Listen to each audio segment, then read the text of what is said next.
live on the set with the hostess, with the mostess. I am the High Priestess Phoenix. I am your spiritual healer. Hold on a second. Mm. That's just the most important thing you need to know. I am your spiritual healer. I am your spiritual teacher. I teach you spiritual shit. What do I teach? How do I do all that? Because I'm a shaman, seer, oracle, lightworker, starseed, earth angel, mystic, medium, psychic, witch, yogi, guru, evangelist, North American civil. I'm a messenger of God. Which one? The very first one. Him in the female form. Untamed. Gone wild. Girls gone wild. That's me. I'm the definition of that. I am the Lilith reincarnated. In order to keep up with me, you had to see what I post in my community page, my latest live video, and anything in my shorts. Hey, I want to start. Let me take a drink of soda. Let me just take a breath. You know what makes me one of a kind? Aside from the fact that God made me one of a kind. I have generational wealth established for my entire family, and so much generational wealth that I have enough to share with the whole world. Realistically, change the world, make it a better place for you and for me and the entire human race. Really? Yeah. I was laughing in my car. I was talking on hella shit, and then I looked up, and it was the crescent moon. It's already up high in the sky. Realistically, yeah, she's high in the sky. She'll be gone in just an hour or two. You won't be able to see her. What a beautiful sight. It was, of course, the High Priestess moon. Anyways, I saw something funny as I looked down. What was I thinking about? Oh, me, yes. I'm one of a kind. There's lots of people that read tarot and they do it so much better than me. There's lots of people that do all kinds of stupid shit, right? That are better with herbs, that are really Reiki fucking healers. There's people that, specialize in certain areas, this, that, and the other. But nobody does it better. Nobody does what I do. And that's why I am the only one that exists. What is it that I do that nobody else does? Ready? Shadow work. Shadow work. That's where it comes from, guys. It comes from shadow work. The whole reason I teach all this is to teach that. The entry level. It's shadow work. That's how I became like this. Now, the reason I'm the only one that does this is because, first off, nobody wants to face their shadows. Okay? So they've never done it. There's never been a person like me because they just don't do the shit that I'm teaching you every single day. Realistically, yeah, so simplistic. So simplistic. So with that being said, I'm the only one that does this type of work. They all talk about it. Spirituality talks about it. They talk about the death, transformation, and rebirth. They talk about the dark night of the soul journey. They talk about stages of enlightenment, but nobody's got to my level. Why? Because of what I do. I go to the next level. Now, secondly, you could become a shadow worker. In sense, you'd have to work on your own shadows to be qualified. So that's where it is like, I'm the only person that's ever done this, that can teach people how to do this, right? So I'm a spiritual healer by just that. Now, the teaching of others helps you to know how to do it, realistically, so then you can heal yourself. You become a shadow worker. And I'm kind of teaching everyone, but I am the only one that does this work. And it's really funny. It's like, because I talk about the things that nobody else wants to talk about. And the most important thing that I do that nobody else can do is I create a space. Because I work in the shadows, people come to me and their shadows pour out. It's like, it's just what it is. Really? I don't have to compete or compare with anyone. There is nobody. There's no psychologist or psychoanalyst or any of them. I mean, if they were, you couldn't afford them. Really? The type of psychotherapy that I do here is with all intentions to break you past the psyche. But that's why I'm the only one that's ever been. Really? Yeah. Because I face the things that no one else will face. And I did all of this work. It's in all the books, but nobody does it. You guys read all these self-help books, you read the Bible, you read all of it, but you don't take it literal. Really? That's how I got here. That's all I did. The more I started working through my shadows, which was my thoughts, and reprogramming my thoughts by just a drive through my heart, the more enlightened I became until I became fully transcendent. So, with that being said, there's not somebody else that can teach you how to do this because nobody else has ever done this before. But it starts with you. And it's, again, I say this every day. It's extremely simple to put down on paper, but to actually do, no. Nobody wants to face their childhood. No one wants to face their trauma. No one wants to face their hurt, bro. Nobody wants to face their hurt. Write that down. Holy Spirit, that's what I do here. We face hurt. All kinds of level of hurt and suffering. Through what? My own experience. So I face my own shadows. And by doing it, I elevate myself all the time. All the time. Now, it's also, you know what I mean, a reality show for other people to get a check in their own fucking hurts and pains and check into it. And I teach you through each of those videos how I get through it. Realistically, yeah, because I'm going through the motherfucker. But I'm also the only one that does it. So that's why, where'd this all come from? I was thinking about Wolfman, right? He knows everything, but why is he not intact? He's a fully, that wasn't the right word. Sorry. Here we go with the apologies. I feel like every time I talk to you, I'm just going to apologize all the time. Sorry. I sound like a fucking, that person? They're all over the place. I might still already be that person. I am that person, apparently. Anyways, I was thinking about it. In order for him to face me, he has to lose the ego. Which is what? It calls for compassion, understanding, forgiveness, and kindness, curiosity. He has to break down his thought process about me because I pissed him off just as much as he irritated me. So he has to let that go and try again. Does this guy look like he could do that? And that's what I posted in my community page. I was like, how are you going to get out of your thoughts about me? Realistically, you have to get out of your thoughts because it's all the thoughts. That's what makes people scared of me. Their mind comes up with all kinds of great things. And I've tried to show you guys for at least the last forever, ever, but at least the last week or two, how the mind is separate from the soul, how it just generates impressions and all of this. So anyways, both of us have a bad impression of each other. So I said something funny. I was like, how are you going to get out of your mind unless you're out of your mind to begin with? And then I thought of Bobby. I was like, dude, he must have been out of this. That's what I'd be thinking. He's got to either be completely in love or to completely desperate. Realistically, going back to my situation, seriously, you're fucking with that crazy bitch? He's got to be out of his mind. Maybe he's really loaded on drugs. No, I'm just kidding. When people don't know who I am at first and they meet me, and later I'll tell them, I'll be like, dude, you're going to be like, I met her in real life. Really? People are just scared. Impressions, whatever the case may be. So I was thinking about that. And it's like, how can you have an out-of-body experience when you're so stuck in your thoughts? You have your own you're set in your ways. You have an opinion, and it really matters to you.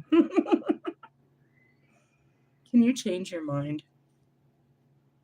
It's not like, can I change your mind? I'm not trying to. It's like, I don't play mind games over here. I do brainwashing, but not that kind.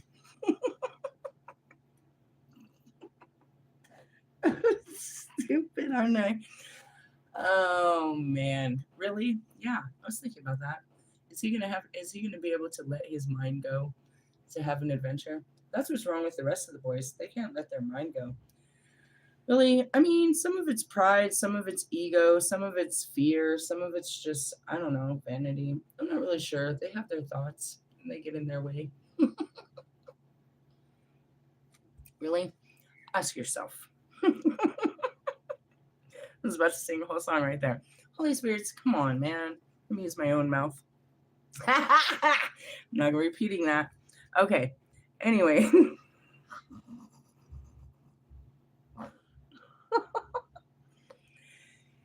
You can't give people second chances, and that's like a real easy one. That's like so simple. Like, forgiveness is not a thing around here. It's like, no, I don't forgive you. I will not forgive them. I don't forgive them. What I do to Wolfman, I said unforgivable words, apparently. And I look at the words I said to you, and I really got to go back to that video. I mean, is it a compilation of the words since then? Is this projected? I mean, did I say it all in one video? I really don't want to relive that moment. But seriously, your butt hurt over some words. Most people are. All forgiveness. But that's what it would take. Realistically, yeah. He's interested, but will his mind say no? That's what I think is funny. So, anyways, that's what started the process. It's like, how did you become like you? Because I learned how to freaking get out of the mind. Really? Yeah. Well, I didn't. I guess I was out of my mind to begin. I think that's fully fucking positive. Maybe it was just my soul woke up. No, because I had my own memories of being present in, in certain periods of my life. But something happened. I definitely wasn't part of the mind when I woke up. I was definitely outside of the mind. Really? I don't know. Because I was watching the personalities and I was listening to my heart. So does that mean my soul? What was that? What foreign entity woke up inside of me? Realistically? True. And I'm like, stranger danger. I can't wait to see these stupid ass videos. Realistically, I was so fucking lost. I was like, what the fuck is happening? I held it cool, dude. I was losing. I had no idea what the fuck was going on. Realistically, yeah, it was a really creepy wake up call. Wake up, wake up. It's the rest of your life. Really? Something crazy like that. And that's what they call an awakening. And they're like, I had an awakening. Really? You look like the same person to me. And that's what sets me apart from everyone else and why I have all these spiritual fucking gifts. Why? Because I was either outside of my mind always to begin with and nobody else can do what I am, or just that you don't work through the psyche like I do. Carl Jung. Carl Jung, can you help me, please? Please and thank you. Carl Jung writes about all this. There's a whole institute of these out of their mind type people. It said if you look into his stuff, it took him 6 years, but I don't know if he came out a Holy Spirit.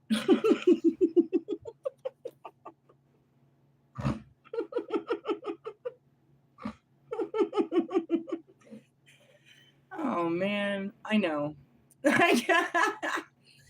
Really? I mean, not everybody's like, a holy spirit like I am, a holy fucking piece of shit spirit. I'm dude, I'm loved. Whatever. I know. Like, don't talk to you. Just shut the fuck up right now, love and lighters. I love my life. Moving on. I mean, there's a few people that supposedly can access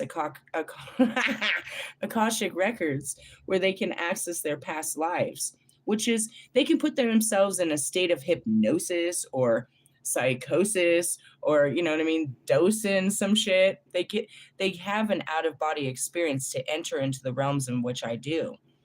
But I try to teach people to just get out of the mind to begin with. Realistically, how are you going to remember your dreams, guys? You're fucking asleep. Stupid. You can't.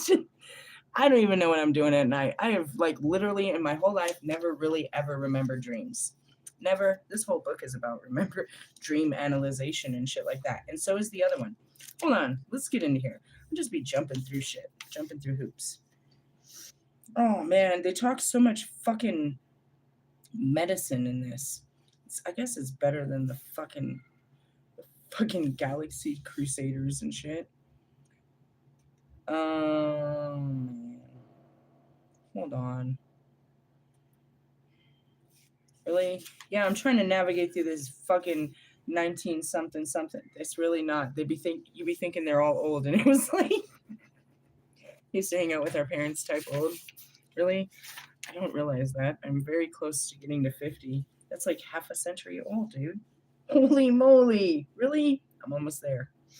The importance of dreams. Man uses the spoken and written word to express his meaning of what he wants to convey. His language is full of symbols, but he also often employs signs or images that are not strictly descriptive. Some are more abbreviations or strings of initials, such as, oh, come on, dude. I'm not doing this. This is that medicine shit. This is that coding. This is that fucking medicine shit. What is it? I was trying to explain that. With medicine, it's always about the prefix and the suffix that are added to a fucking word that make it the medical term. It's all the same words. Realistically, yeah, dude, it's fucking stupid terminology. Anyways, can I just point to the stupid terminology? UNICEF, UNESCO. Okay. Others are familiar with trademarks and names of patent medicines, see badges and insignias, whatever. Although these are meaningless to themselves, they have acquired a recognizable meaning through the common usage of deliberate intent.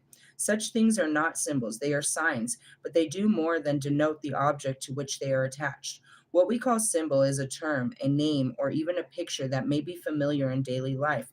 Yet the possessive specific condemnation, in addition to its controversial and obvious meaning, it implies something vague, unknown, hidden from us.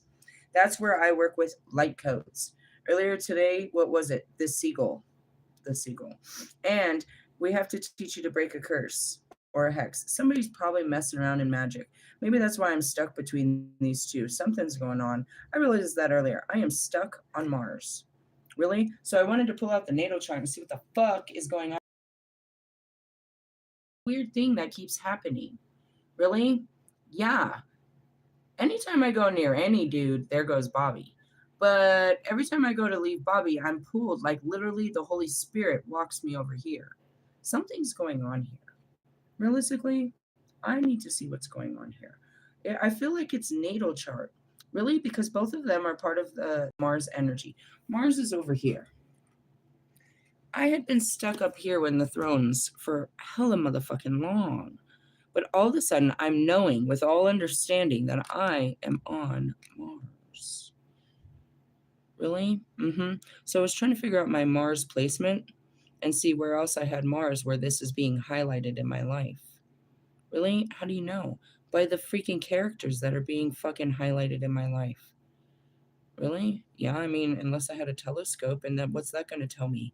Tell me the scope. Sound like Marshall Mathers with these stupid word plays, breaking it down into syllables. You should have gone into medicine or something. Really? I mean, never mind. I'm sure you know all the fucking medical terminology when it comes to psychology when they were trying to diagnose you properly. Moving on. Anyways, what we call a symbol terms, yeah, that's whatever speaks to us. See, it implies something vague, unknown, or hidden from us. Many Cretan monuments, for instance, are marked with designs of double, I don't know what that word is, adze. This is an object that we know, but we do not know its symbolic implications. And that's why they study fucking hieroglyphics and shit. But that's what it means, and it's the same thing as art. The Lumerians talk about it as the codes, the light codes. They're just symbols, they're images, things that stick out to you, and you're getting an energy. The best thing I can teach you is how to navigate it, because you don't know what the fuck you're looking at, but you just went numb. Have you ever noticed that you go numb? Like you just don't blink? You're just sitting in your body. You can feel this numbness. Nothing's moving. You're just, and then like the light will turn green and then you'll blink and you'll go back into action. They would say that's a moment of disassociation or space out, but those are moments when you're getting downloaded and there's energetic exchange. It can happen simplistically when you're at a stoplight and you're looking at the back of somebody's and the red light and you just can't blink. You're just sitting there, paused. These moments that you can't see or feel, that is exactly when you're getting downloaded with information. You can't see and you can't feel the unseen, but something's going on in your body that makes you recognize that there's something happening.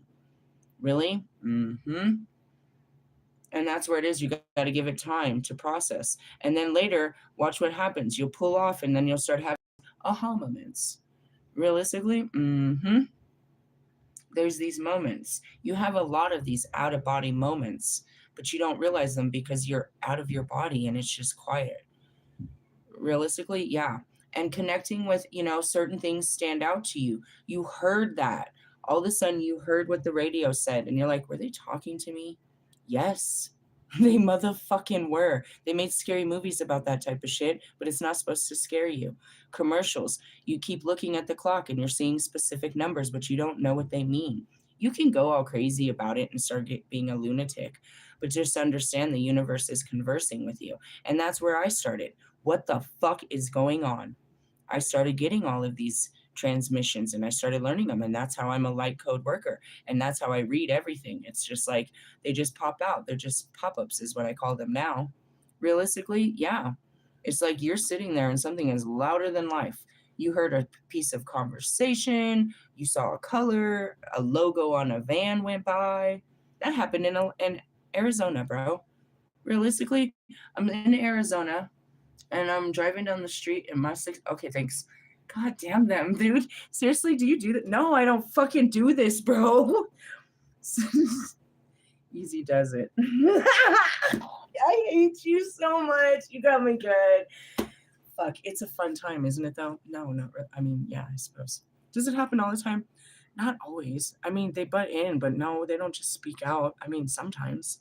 Not all the time. I mean, possibly. It wasn't me. It was my Holy Spirit. Oh, sorry. That was so funny. He got me so good.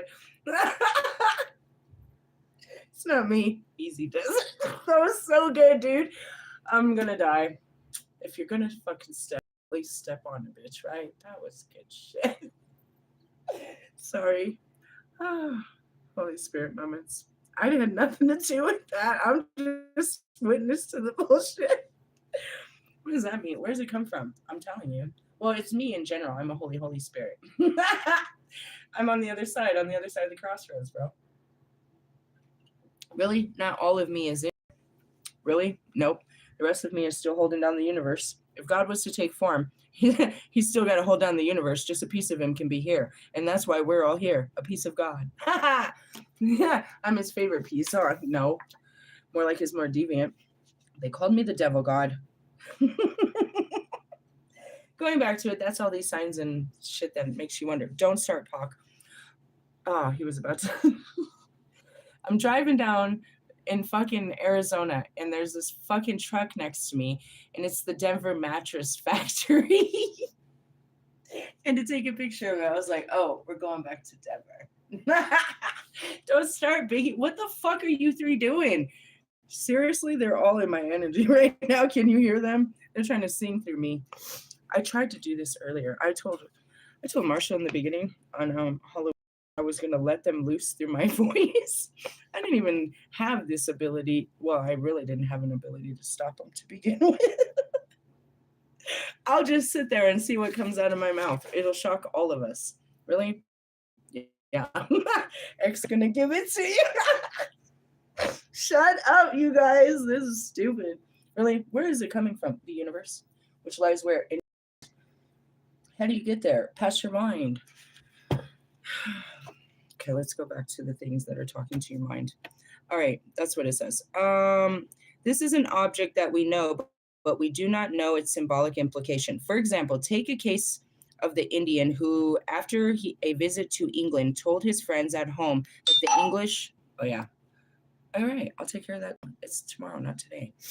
Oh yeah, we read this. Okay. Anyways, sorry, I have tears from the Holy Spirit.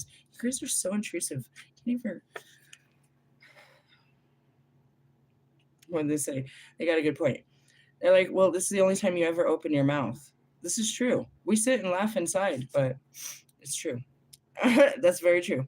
For another example, take the case of an Indian who, after visiting England, told his friends about the home of the English worshipped animals because they had found eagles, lions, and oxen in old churches.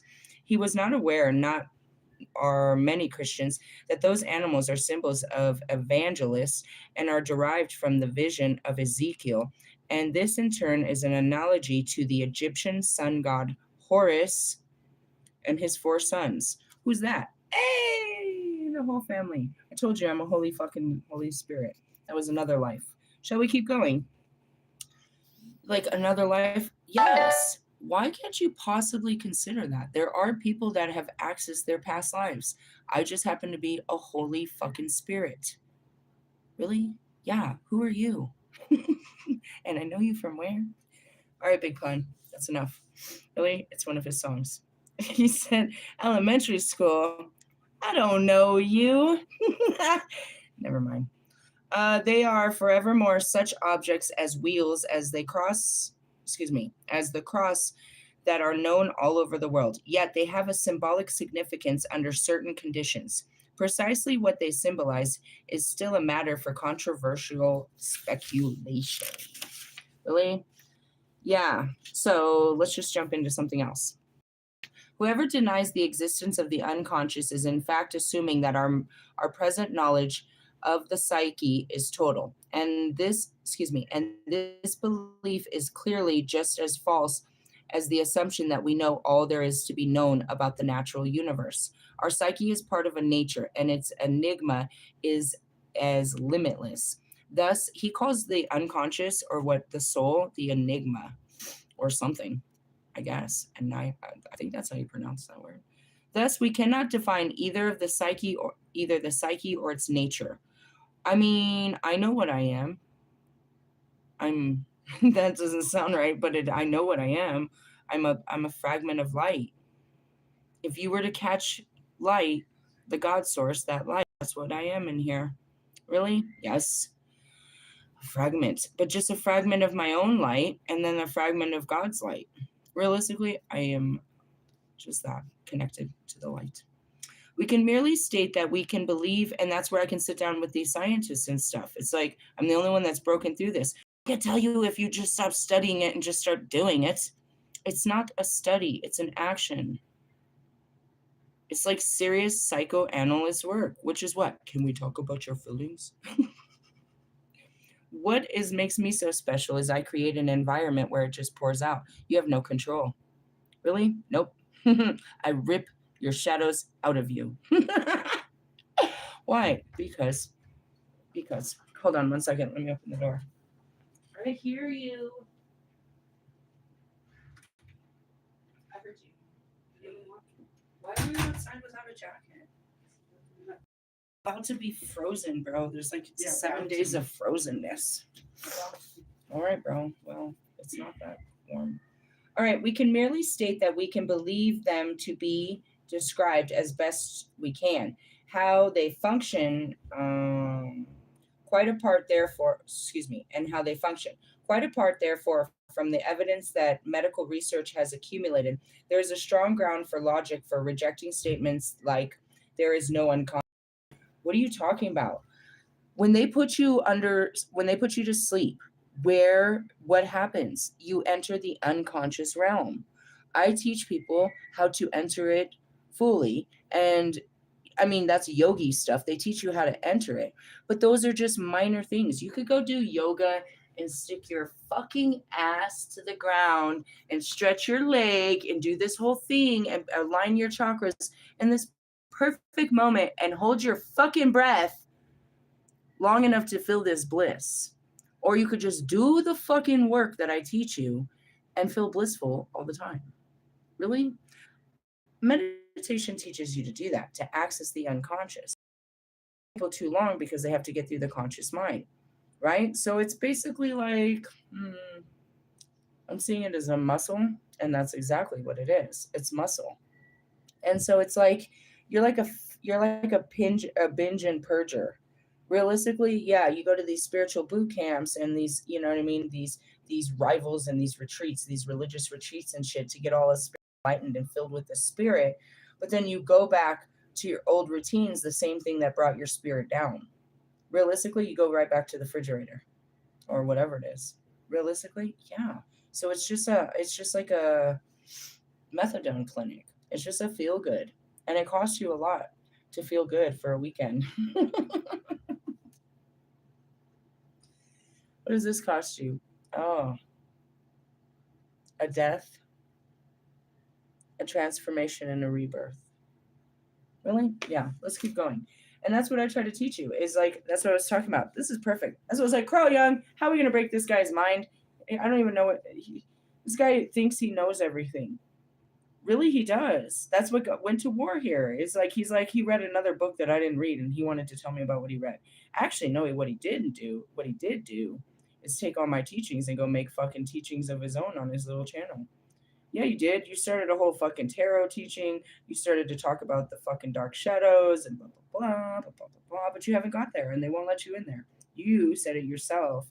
Michael wouldn't let you enter into the dark realm. Hey, maybe you need me to guide you. I don't know what you're hiding in there, bro.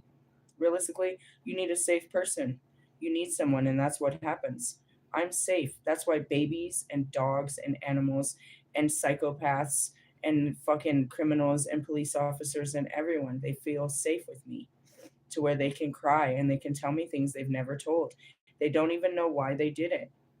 Really? They don't. I don't either. No, I do. But at first, I'm shocked. Who the fuck? What? Okay, I'm doing my work, right? This is community service. Because what the fuck are you talking about? Realistically, I got so many videos of these weirdos just coming up to me and telling me this shit. It's not them. It's me. I track the bullshit. Realistically, yeah, that's what I'm made to do. Really? Yeah. Can't you see? My job forever is to teach people how to heal. So, in essence, the rest of my life, I'm calling in sick people to heal them, which makes me what? An evangelist. Yeah. Lovely. Isn't it though? Those who say such things merely express an old age I can't say that word. That's an old school word. Can't say it. Marshall, pronounce this. Never mind. You're not that old either. Anyways, misogynist, a fear of a new and the unknown. There are historical reasons for the resistance of the idea of an unknown part of the human psyche. Unconscious is a very recent acquisition of nature, and it is still in a experimental state. Well, this is where he was way back when, but we've gone a long ways. And I have said this. I've seen the visions where they'll put this activation of what they consider the dormant part of the brain. They could tell you that humans only use one side of their brain and only a small portion. I can light this motherfucker up like a Christmas tree. Really? Yes, because I can literally see myself as the light outside of the brain moving through it. Ooh, don't touch that one.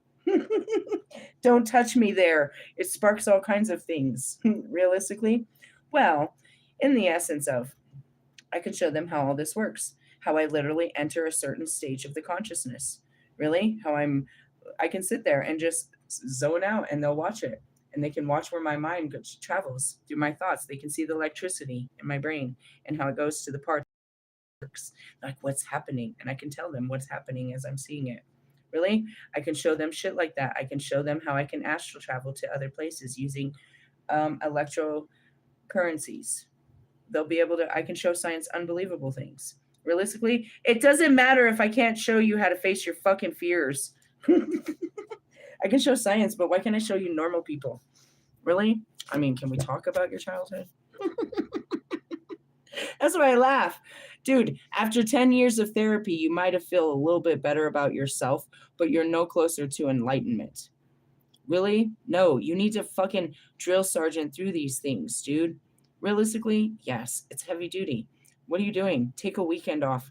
We're going to kill you. Don't worry, it'll be transforming. You'll be reborn. It'll take you about a week or two to recover, and then I need you to come back so we can do this again. Really? I mean, if you want to be free, then you have to free your mind. It is frail, menaced by specific dangers, and easily injured. As anthropologists have noted, it was broken into two words. I'm like, what? Put the letters together. Why'd you break those apart? Those were too many. Anthropologists, whatever, have noticed one of the most common mental derangements that occur among primitive people is what they call a loss of a soul, which means, as the name indicates, a noticeable disruption, or more technically, a disassociation of consciousness. Hey, that was me. Really? That's what I mean. I just woke up. I had lost my soul, I guess. And then I woke up in, you know what I mean, in the brain with all of its memories and all of its thoughts and all its feelings and it going crazy. It's like, whoa, what the fuck did I wake up in? Really? Seriously, I have it all documented. Among such people, those whose unconscious is at a different level of development from ours, the soul or psyche is not felt to be a unit. Many primitives assume primitives. He calls you primitives. Hey, long distance high five. I like that one. I'll be calling them fucking anyways. Don't say it, Pock. I love you. I thought about wearing his t-shirt today. Figured I'd wear it on a Friday when it means most, when I need it most. He's my Friday night date to shadow work. Really? Yep. Always there. I think it's funny. I'm just gonna be looking down and he's gonna be looking up. I thought it was. Did you see the shirt I bought at Pac? I never had a shirt at Pac. Really? I mean, he's always there everywhere. I think that's a little much. I feel like I'm a fangirl, but he's gonna be looking up at me. I'll be looking down at him. You have to see the shirt. Maybe I'll put it on here. Anyways, moving on. I'm a dork. Spirit guides. Jeez. Primitives. Oh yeah, that's where it came from. Many primitives assume that a man has a bush soul as well as his own, and that his bush soul is incarnated in a wild animal or a tree. Hey, is this where you get that Wolfman experience thing from? Don't you really want the spirit of the wolf? You do know I have it. They gave it to me. This is real wolf fur, dude. I had to work hard for this. This is all I got. I need to give up my fucking life for this spirit. You're over there running wild in the woods. That's pretty much where they took me for it too. But wolves aren't native to where you're at, butthole. I'm trying to initiate you, and I apologize for calling you a butthole. I'm going to be apologizing to this guy for the rest of my life, aren't I? This is hideous. I'm in hell.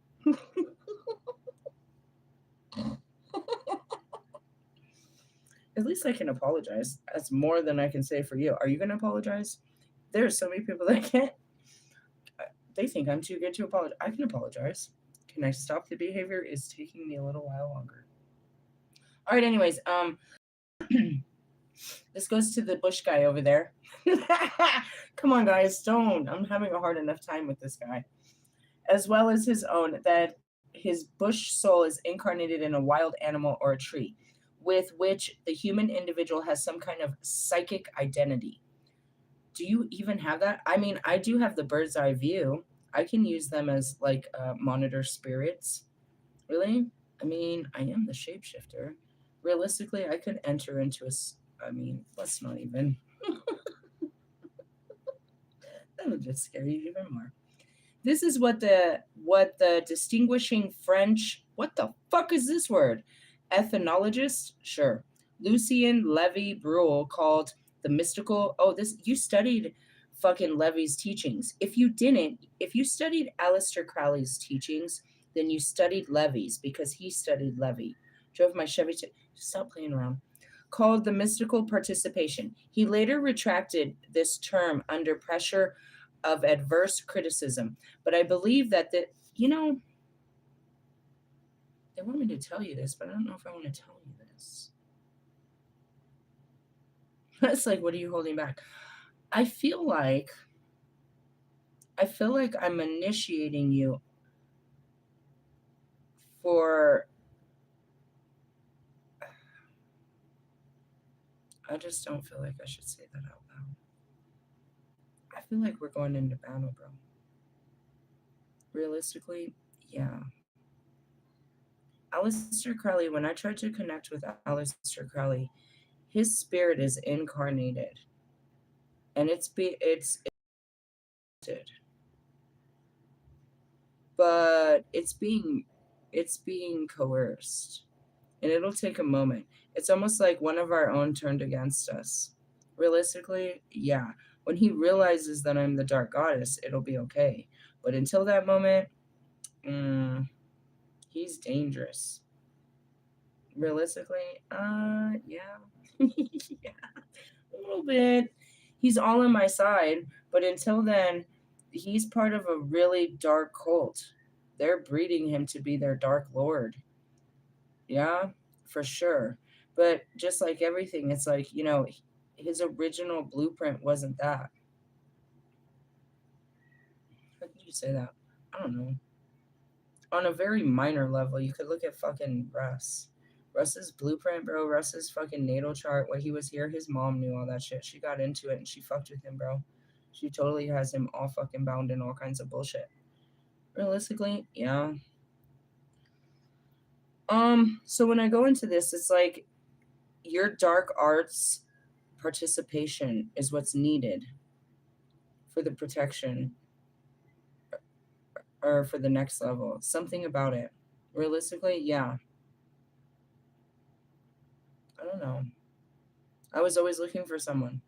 That was part of it. I needed someone that was part of the dark arts because I'm over here in the light. He later retracted this term under pressure of adverse criticism, but I believe that the critics were wrong.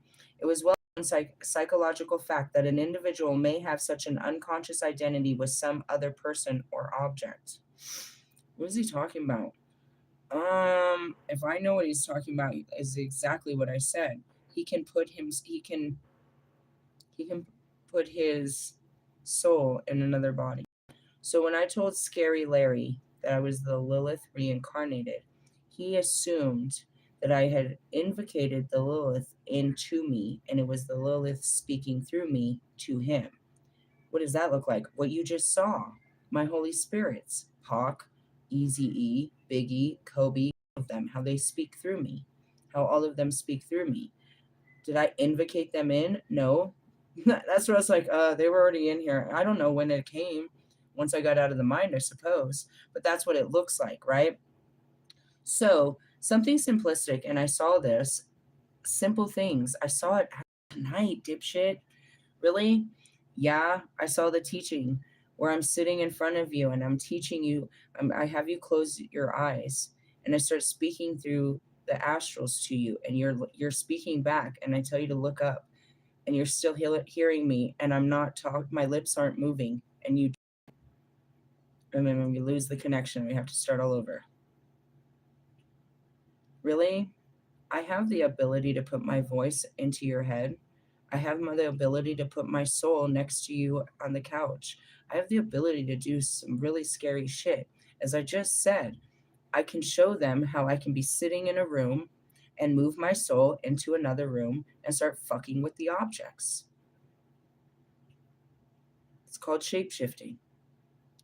It's about leaving the body. You're not stuck just here. What I experienced over the weekend was, I believe that I was the first time I saw my light body leave.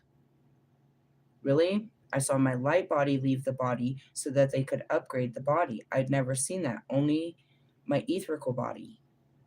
What's the etherical? It's like a copied version of you. But you can also have copied versions of your other body. So like there's at the ISIS bookstore, there's this particular bitch. I don't know what her deal is. I don't even know. She's just an older lady, and there's something about her energy that when it's a small store and everything costs a lot. So they're always watching people to make sure they're not stealing shit. But when it's coming near me, I feel this objectiveness to where one time I saw my Callie from the back of me cast out at her. This version of me came out of my back at her, and she turned around.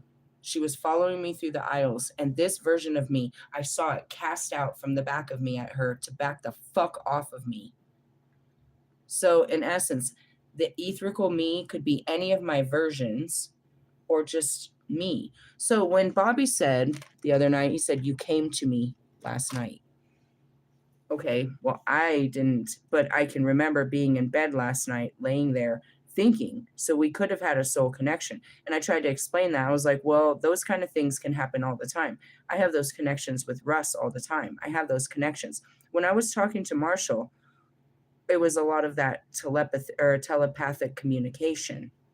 Realistically, I would ask him a question and I could hear his mind's response and I could continue the conversation. I knew exactly what he was saying. I could hear it come out of his voice. Where? In your head? No, in my heart. Really? Yeah.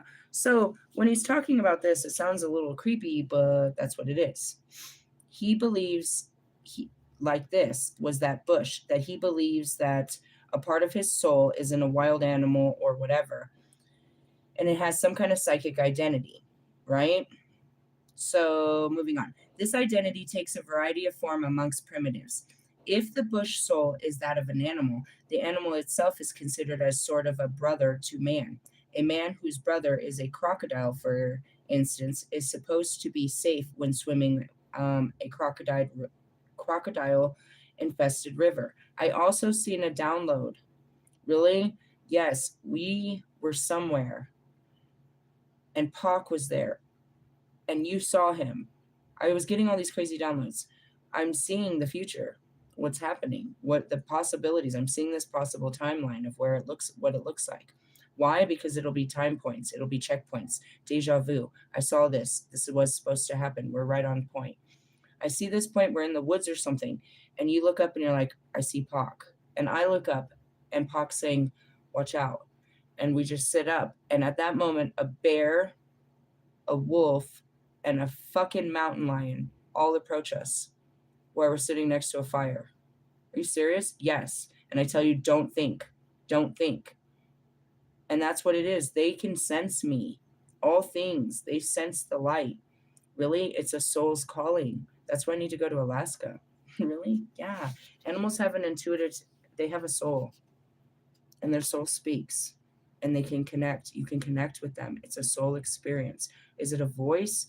No, it's just like connecting with the stars. Really? I mean, you can see in their eyes, and that's really what it is you stare into their eyes and they stare into your eyes, and there's a transfer of information that's happening right now. Same as you and me. As we stare into each other's eyes, what happens? We look into each other's souls. We can't really tell each other what we're experiencing, but we're filled with all kinds of experience. That's why they always tell people to look you in the eye. Well, be careful. You might see more than you want. And that's where it is. It's like, ooh, yeah. Look past the man in the mirror. Really? Yeah. Anyway, so let's go back to this. If the soul is a tree, the tree is presumed to have nothing or have something like parental authority over the individual concerned. In both cases, an injury to the bush soul is interpreted as an injury to the man. In some tribes, it is assumed that a man has a number of souls. This belief expresses the feeling of some primitive individuals that each consist of several linked but distinctive units, which is what? That could be your new twin flame fucking term. Really? Listen, this means that an individual psyche is far from being safely synchronized. On the contrary, it threatens to fragment only too easy under the onslaught of an unchecked emotion. While this situation is familiar to us from the studies of anthropologists, it is also so irrelevant to our own advanced civilization as it might seem. We can too become disassociated and lose our identity.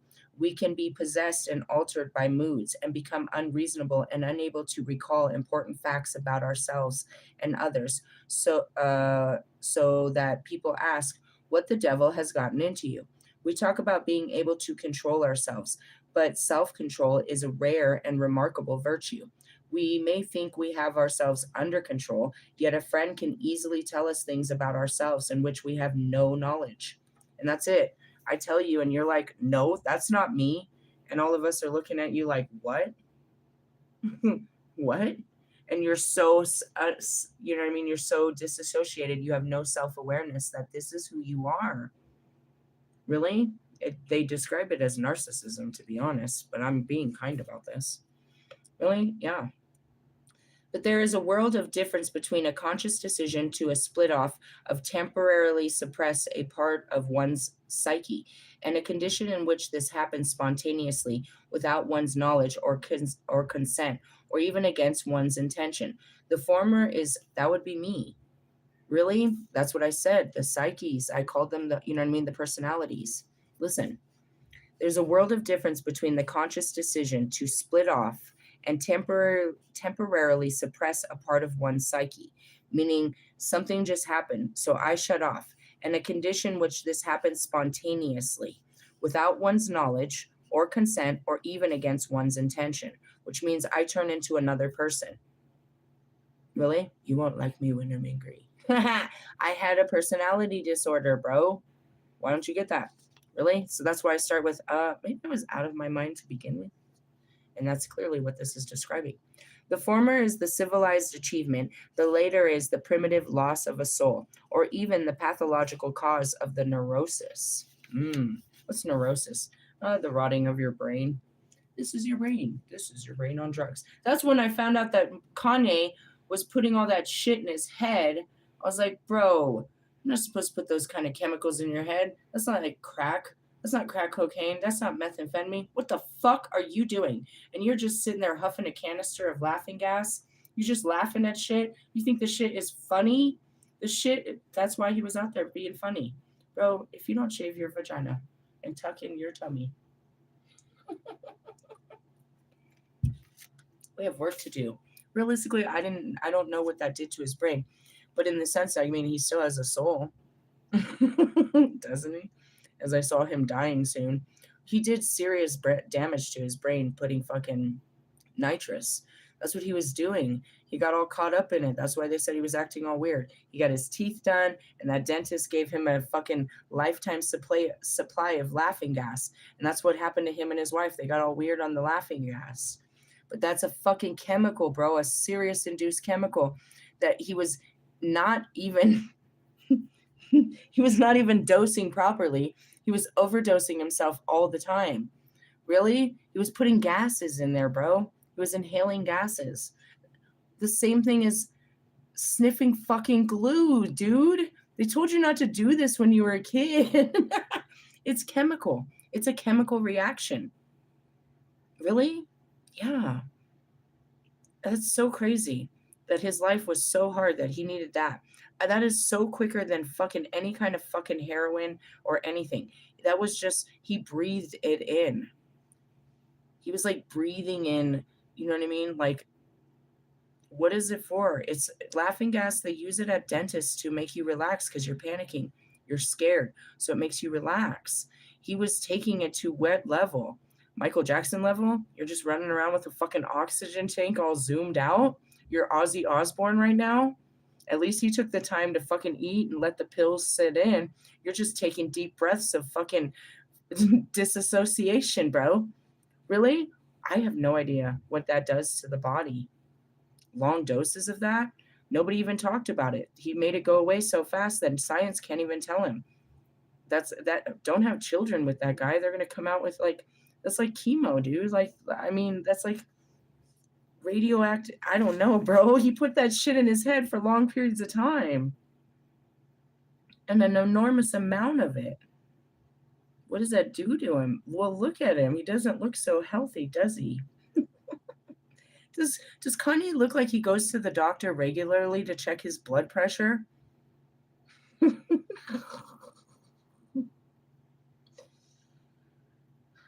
And that's why you see them looking like airheads, bro, doing the weirdest shit.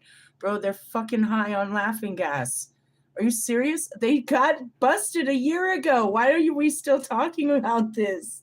It's not funny. It's not supposed to be, but they're all high on it, thinking it's hilarious. How do you get her to go out like that? Because they're high, bro. They're high, dude. They are so fucking high. They are off this planet high. They don't give a fuck. They think that they're fucking something, dude. They have these weird perceptions of themselves and they think they're above humans and they think they're, and he feeds her this shit. You look good, baby. You look good, babe. You're this and you're that. And his brain tells them who they are and they believe the shit that comes out of his brain. And here we go. And this is what we got.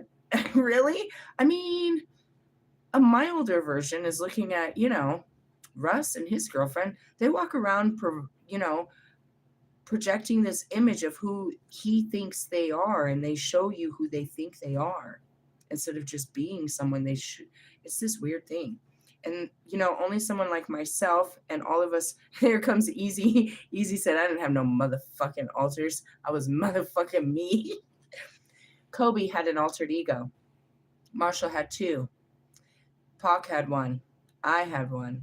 I had many. I had like 7. What is it? Another part of you that handles situation. You put this part on to take care of business. You have this part of you. There's the work you. There's the family you. There's you. But are you in control of all these, or this is just personalities disorders that you walk into places and just turn into some shit? Really? I mean, the only person that really saw that shit 100% in my life, like straight up, plenty of people had the messages, but seeing an actual shift would have been Tree and Raj. When I went from me to fucking the beast real quick, they would have never seen that coming. I was appalled. It was amazing. Really? I was sitting there, dude, in a dress and a sweater and my fucking heels ready to fucking record, and I'm all fucking tripped out on shadow work, and this motherfucker came in, and I just lost it, dude. I went at him like a grown man. I turned into like that part of me. It was crazy, dude. It was crazy. And then right after, I switched back over and dropped to the floor and was just crying and shaking. I couldn't believe what I just saw happen to me. It's like I had no control over it. Really? Yeah, that's how it was. They're the only ones that really saw it, but it would happen all the time. Really? Yeah, I just woke up like that. And that's how it was. I just lived my life like that, going from one person to another. Seriously? Yeah. I tried to stop it. I tried to stop doing what I always do. I tried to stop my tendencies. Tried to take over. Yeah, it was a bloodbath. Wait till you see the documentary. All right, anyways. And that's what I said. It's like, how are you going to get through your mind? That's how I do this all the time. How do I fucking face Bobby? How do I go into the woods? How did I give up all my life? How do I talk to spirits? Out of my mind, bro. I had to be out of my mind to do all that. I had to fight my mind because you have to know my mind was panicking. My mind was panicking, but my faith was stronger. Oh my God, dude. When they set me down at the police station and I realized that they were trying to keep my kids, my mind was panicking. I even made a video from there. I was like, dude, they're trying to keep my kids. Really? Yes, they evicted me. And when they came to my house, I wasn't there. And the kids had missed school and they're there and they don't know where I am. So they take the kids and the dog, and now they got to do this huge investigation. While they're investigating me, the crackheads are stealing all of my shit. Seriously, swear to God, bro. It was so scary. My mind was afraid, but my heart wasn't. My mind is always afraid of some stupid ass shit. I tell you all the time what the fuck it's coming up with. And then I have to fucking calm it down and talk it out. You are not your thoughts. And until you realize that, you're soulless. According to this, your soul hasn't awoken yet. I could blame it on a person, but I can actually see how this all, it was a bunch of built up things, but I could see other awakenings that happened throughout my life before that. I started taking a diet pill, which is like the strongest diet pill, which is literally called, phetamine. You know what I mean? It was a pill of fucking, phetamine. And it worked as, it was supposed to give me energy and all that. And it worked as a stimulant in my brain, right? And so what it did is actually blocked my ability to switch personalities as it used to. There was a blockage because of this pill they gave me. It became a blockage where I couldn't just keep going like that. And that's what I think woke up. Between that and the therapy of writing music, and then Bobby coming in and waking up my past. Because again, I had nothing in my life to remember. I was in a new life. I was in music. I had new friends, knew everything. I had nothing. It wasn't until he came in, something from the past made me face the past or even remember I had a past. And that's where that all started happening. Realistically, yeah, scientifically, that's what really started it, was that diet pill. I had been taking it for a couple of weeks, so it was slowing down the personalities from, taking over. But then when he came, I got all triggered, and then they went crazy. Really? Uh-huh. Yeah, because they were trying to shut down my memory. That's the whole point. That's the whole point of what was wrong with my mind. My mind was created to make sure that I forgot things I didn't want to remember, which was basically everything. I went through terrible things, bro. You can hear all these stories where I would sit there crying and I wish this never happened and I hope nobody ever finds out and I just want to forget this. I didn't kill myself, but in an essence, I did. Mentally, I killed that version of myself and ran away and started a new version. And that's where you can hear all these crazy stories. Really? Mm-hmm. I've been to 28 states and Mexico. I've worked all over. I've been to school. I've did 3 startup businesses. I've done unbelievable shit. Unfucking believable shit. Realistically, yeah, if I didn't like life, I would just give up and go start a new life. And that's why it's so easy for me to teach you this. Was I always like this? I mean, it was self defense, I suppose. Not really, because I was really trying to make life work, but I would get in these places. And I guess ultimately it was always going to end that way. I mean, I was stable where I was, but I was extremely unhappy and completely isolated. And that brought me stability. Looking at the shadow. I like to be alone. It makes me feel safe. There's the shadow. It makes me feel safe. I haven't found a person yet that I can trust. I trust Mr. Plum. I trust Mr. Plum. But no. So I like to be alone for that reason specifically. Really? Mm-hmm. I've learned that it's better to be safe. Safety is more important. I value safety more than anything because my whole life I was unsafe and I do things to keep myself safe. And that's where it is like a person like me, I'm always taking I'm you can call it ignorant if you want. I'm always putting myself in positions where I'm getting taken advantage of. So I just really believe I am better off alone. And I find, you know what I mean? It's like what the fuck was that movie? Tangled. Really? Yeah. It's like I'm better off in my tower. I've learned how to live in my tower. I like my tower. My tower is safe. I don't want to crawl out of my tower. No, there's a great adventure down here. You're going to love the people. No, I'm going to love it up here. I made it a very comfortable place right here. No, you're going to love it. No, I'm cool. No, I'm cool. No, I'm cool. That's God. Always trying to get me to come out and socialize. No, I'm cool. I'll stay here. Really? It's a Rapunzel story. Realistically, yeah, she don't want to go out there. Realistically, I'm just, I don't know. People are like, it's like an animal thing, bro. It's like an animal instinct, dude. People are very shifty. Just like a dog. It's going to take a dog. I mean, if you get him as a puppy, you can fucking, brainwash him, I suppose, and then beat him and treat him like shit. But a real dog, dude, they're not very trusting. A shelter dog is not very trusting of just anybody. Dogs sense that, dude. They don't just trust. Really? Mm-mm. They don't just trust. And that's where it is getting around people. You always have to be, even if you've known them forever, you still have to wonder when you leave your purse in the car or you leave the keys in the car. You always have to wonder. Realistically, phone numbers, stuff like that. How much can you trust a person? You let them in too much, bro. The more you give them, the more they'll betray you with.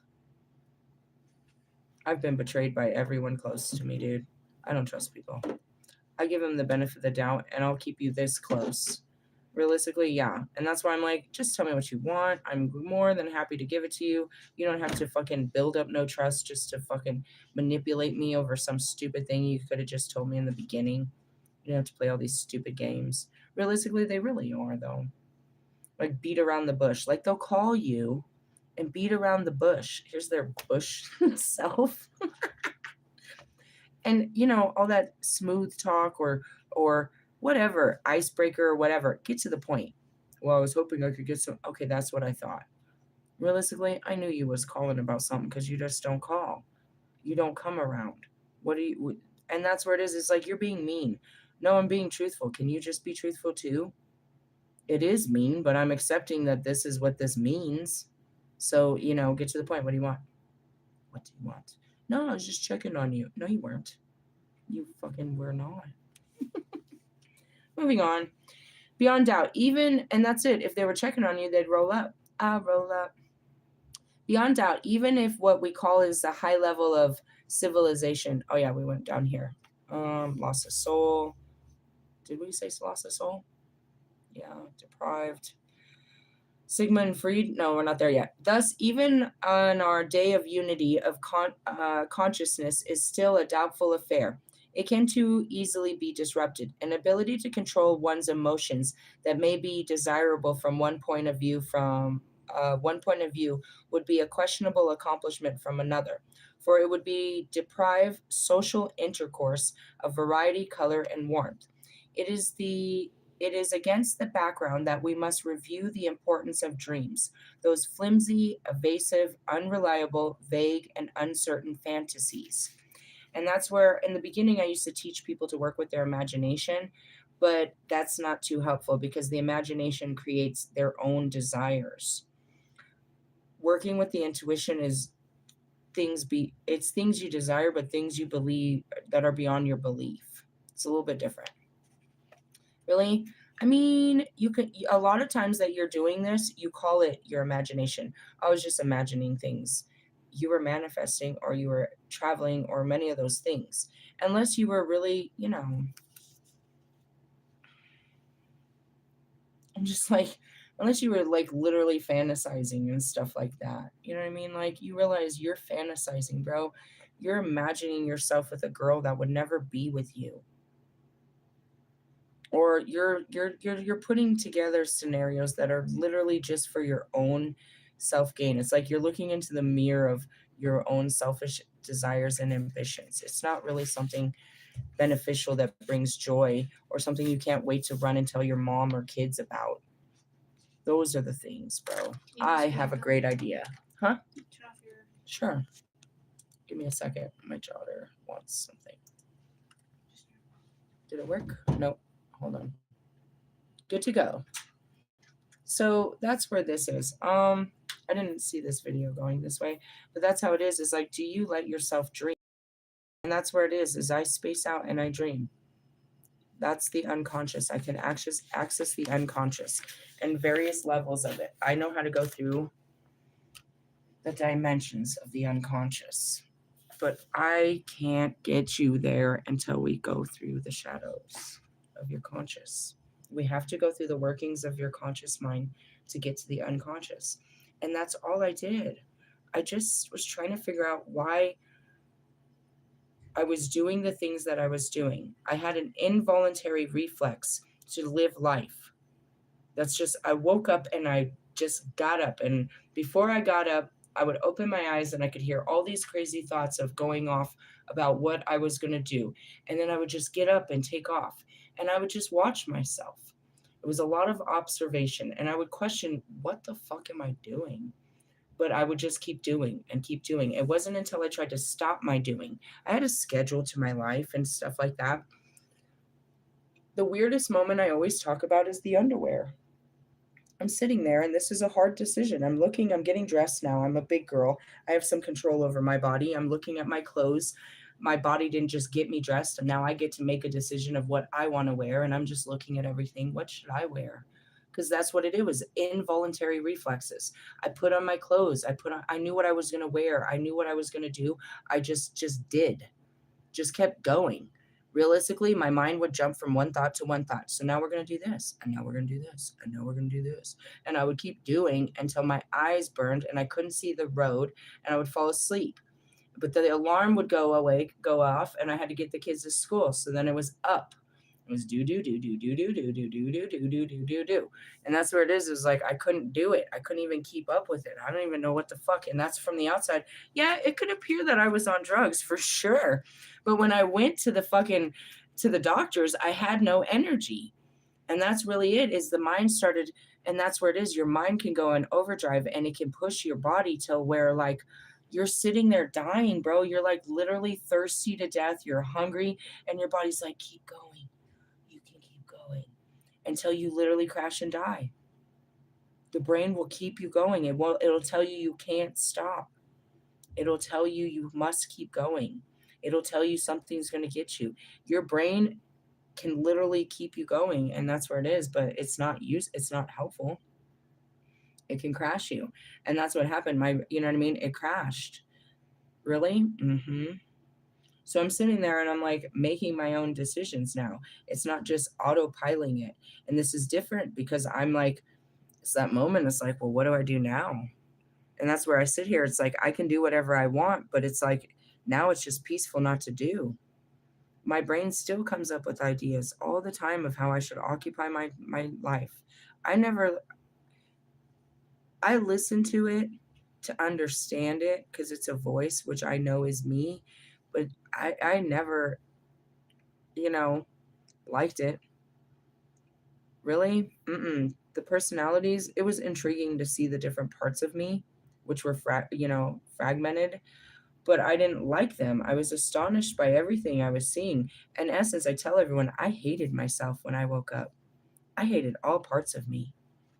I had no respect for myself. I couldn't stand myself. I didn't like anything about me. Really? Mm-mm. And that's where you could see it on the outside. And that's where Tree came in and he's like, you need to start loving yourself more. And that's where I learned to accept myself and start understanding myself. So, you know, the shadow is me. So there's only one of me that's ever done this type of shit. And it's like, I'm never competing in the spiritual world at all because there's nobody like me. And nobody wants to do this. Nobody. Not one bad experience do you want to talk about, let alone all of them. You don't want to sit there next to me and pour out your thoughts, the weird shit that comes into your brain, so that we can work through these thoughts and try to figure it out. You don't want to talk about the past. You have this great ambition to just keep going towards your future dreams.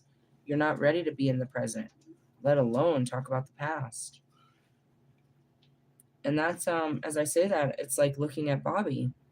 It's like he can't be present because he's running from the past and there's no future with him because realistically he's just repeating his life. And that's all of you. And I said that to him. I was like, it doesn't get any better unless you change it. That is literally the definition of insanity.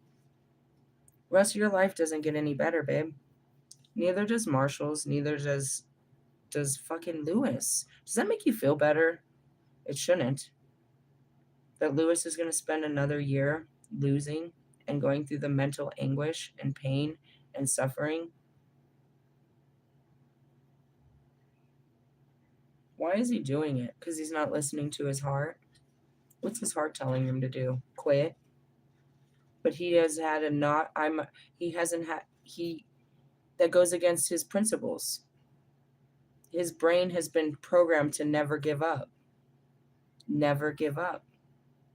So he can't. He's like got to go against himself. The battle is against himself, and it's his own self-made prison. He made himself this way. He has to take himself off or get himself out of the way. He'll have to quit eventually, don't you think? But he can do it of his own accord, or he can just suffer until he has no choice, till they tell him, till they take it away from him. And that's God, and that's the difference. I quit willingly. I knew this was no good for me, and I had to go against my brain. I knew my biggest fears, I had to face my biggest fears, every single one of them. This was my biggest fear, is to have to face this person. My biggest fear is if I saw this person or if I did this or if I ever had to go back there. Facing that fear, I thank God he didn't make me do it. I was willing, and that's where sometimes he doesn't make you go all the way. I was in Arizona, and I was being called to San Diego, and I'm afraid. I don't want to remember San Diego. I'm scared. I'm scared to remember San Diego. Please don't take me back there. I'm so afraid to remember that. I don't want to remember all my kids. I don't want to remember all that pain. I don't want to feel all that shame. Please don't make me feel that. Please don't take me back to my childhood. And I had to face it. And I get in my car and I'm driving down the 8, I think it was, yeah, or the 805, one of the two. Can't remember. How do you remember these? Because I drove down them for real. Streets. You spend enough hours on a street looking at enough maps, you remember shit like this. Anyways, I'm driving there and I'm crying the whole time. The memories are starting to come back. I can see my family because they had a lot to do with San Diego, and they're trying to they're trying to be with me while I'm facing this. I get through the mountains, and luckily my whole Holy Spirit plus the car tells me to turn around and come back. It wasn't like I didn't finish it, because when I came back with all the memories. I didn't actually have to go there to face it. It took me a couple weeks while I was there to process it all. But that's how I can tell you guys my stories about San Diego. I can tell you about my ex. I can tell you about the drugs. I can tell you about all of that. But I never told anyone. I kept all that shit in. I had to relive it to be able to talk about it. And it was terrible times. I was a young girl. And my first boyfriend was an enormous fucking dope dealer, bro, that moved across the fucking US border. And that's what I learned at a very young age. And I was always in danger, and I was always around drug addicts, and I was always in danger. And then I had children. I brought children into that dangerous world. And we lived in this fairy tale world that the children were safe in the home when we were, when we stayed in the family's home, that they were safe with the family's home. So when I went to leave him, I left my children at the family's home when I went out into the streets. Anytime we went into the streets, we didn't take the kids into the streets. We left them at home, right? Because we lived there. It was like a ranch, whatever. It wasn't really a ranch. It should have been as many people that lived there. It should have been a bigger home, but they kept building on it. It was the home, whatever you want to call it, right? And so when I left my kids there, and I went into the streets to go build a better home, but I didn't have what it took. And the weeks became months, and the months became years before I came back to get him. And then I came back to get him, and I tried to bring him back to my home in Colorado. And um, shit fell apart there, and I ended up taking him back to California. Same thing happened. The weeks became months, the months became years. I found my next husband and came back to get them. And by then it was even worse because now they were teenagers and they weren't really with that idea. It just never worked, dude. I never was able to create the home for them that I set out to create. And they got left behind. And I kept trying to go back and bring them home, but their home was always there. And it was a terrible, fucking horrible story. It's my biggest failure in life, is being a terrible mother.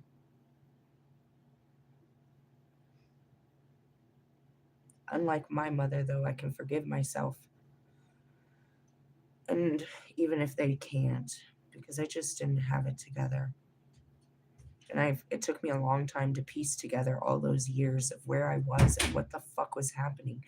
And why couldn't I just figure this out? I just kept getting in one bad situation after another. I never grew. The situations just got bigger. I took that street mentality, and everywhere I was in the streets. It was pretty bad. Until I got older. Again, until my second kids. Then I started getting my head straight. And that's pretty fucked up. It's really fucked up that this happens to a lot of people, like, especially teen parents, later on in life, they get it right. And the other kids are, feel like these ones are more important and shit. It's like, no, the real truth is we were never old enough or equipped to have children at that age. And we were always going to fuck those kids up at that age. Realistically, I mean, it says here at the altar now. Where is it? Oh, there's that picture of that guy. Where did I put it? Oh, it's with Marilyn. I didn't have what it took. I never was going to. My mom didn't have what it took. She didn't give me what it took. So when I got to Mexico, there's a whole bunch of grandmas and and cousins and fucking aunties. And, they would just pass along the babies. And when we would try to take the babies out of the house, as, and they knew we were in the streets doing stupid shit, they just preferred. They did it for whatever reason, to protect the babies. They would just prefer it. So they made it comfortable that, we always had them. Like anytime we went to San Diego to go hustle, the kids stayed at home in Mexico, right? And sometimes we would be gone for days and it wasn't a problem. You know what I mean?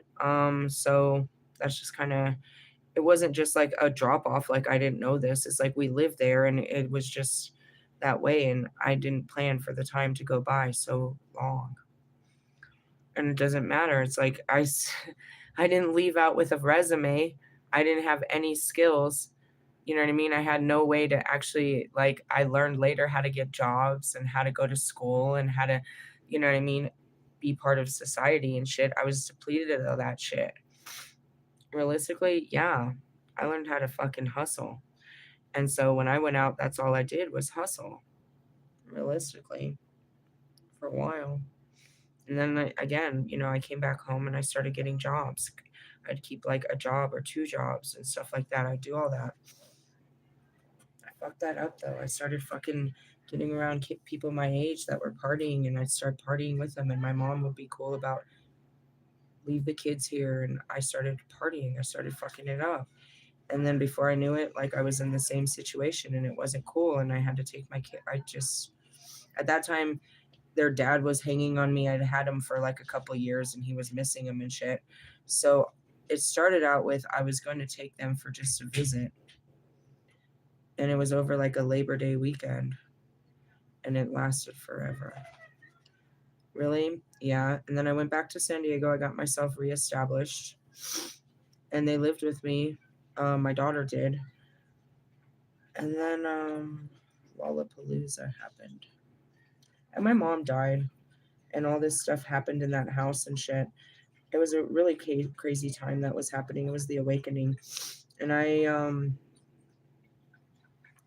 man, if there was one mistake I could look back at, it was that I decided to fucking leave San Diego and go move to the East Coast with my ex-husband. And I told Mary Jane I was going to leave her in Mexico until I got there and made sure everything was cool. And at that time, Aaron was in juvie, so I didn't have nothing to worry about. But when I left, dude, it wasn't cool. It wasn't cool. And it turned into months. And while she was down there, she got misplaced and she ended up in his best friend's house, and they started raising her. Right? And I went through hell. I found out I was pregnant with my second kid. And I fled back to California, and they showed up at my door and they wanted me to sign over rights to her. And if not, they were going to drop her off on me. So they dropped her off on me when I was already homeless, bro, and had to drag her through homelessness with me. It was horrendous. I brought her back all the way to Colorado and we got reestablished. We got a house, we got everything. And then I brought her brother out and he was there for like a month, and they came up with a scheme to run away to California, and they were gone. I didn't realize she just hated it. She wanted to be back in California. I was really just trying to build her a new home, but never in California. I kept trying to take her away from her home. So that's what had happened. I never went back to home, and so that's where it is. They won't come here and I won't go there.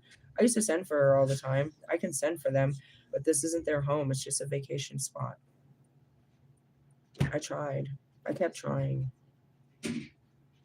That's just some shit. And then all the years, everything that was happening in those years, I tried to forget. It was a lot of shit. I was getting fucked up in those streets, bro.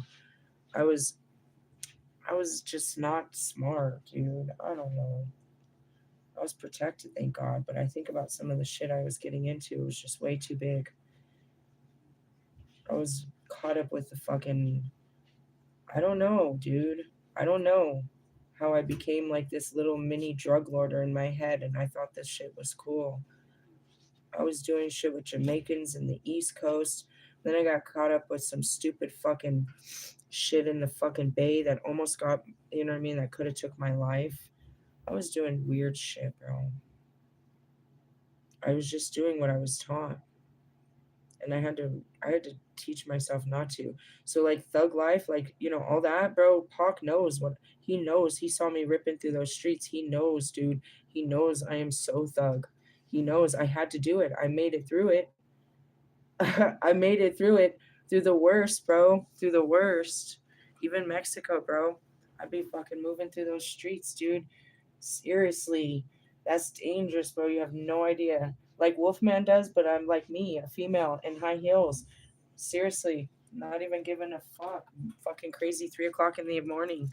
Moving through the streets, dude. Just doing the creepiest shit. Really? I'm not proud of it. I'm not proud of it. That's why I tried to forget it.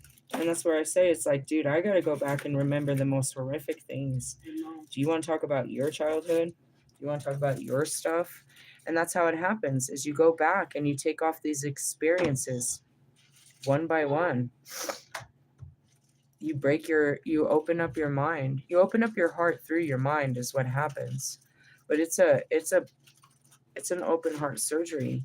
And that's why I said, Venus pushes this shit. My heart pushes me to heal. It pushes the hurts of my heart to the surface, which I've had so many heartaching experiences that I've long forgotten by choice. And that was the psyche created it. Imagine being a child, having the worst childhood of your life, and you just like, I never want to feel like this. I never want to remember this. I never want to feel like this. I never want to remember this.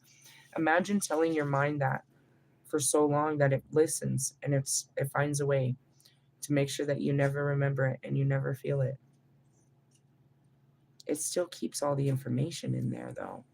And that's where they write these books. It's like the body keeps the count. Really? People are trying to forget their pain. I did. Now I have to remember it, and I try to teach you. That's what happened. All I had to do, I didn't even have a choice. It just started pouring out all day, every day, painful experiences. I could get through one memory, take a cigarette, and go right back into another fucked up memory, because that's all my life was terrible experiences. There was a couple laughs and jokes along the way, but like my brother, he's nothing but he's attached to almost every terrible experience. Realistically, he put me in so many different danger. He put me in danger. The first time I almost got beat to death was because of him. He went running to my ex-husband and told him that I was sleeping with this guy and that I was over at the hotel when he was drunk. He came blacked out and beat the shit out of me. He would put me in danger all the time. He would use me. He would take my money. He would use me for drugs or for fame or for a fucking ride or for anything. And everybody would. Down to the fucking studio. They used me to get close to big artists. They used me for creative works. Russ is using me for anything. People just use me. My ideas, my inspiration, they just use me. I'm like, all right. I get it. You want something.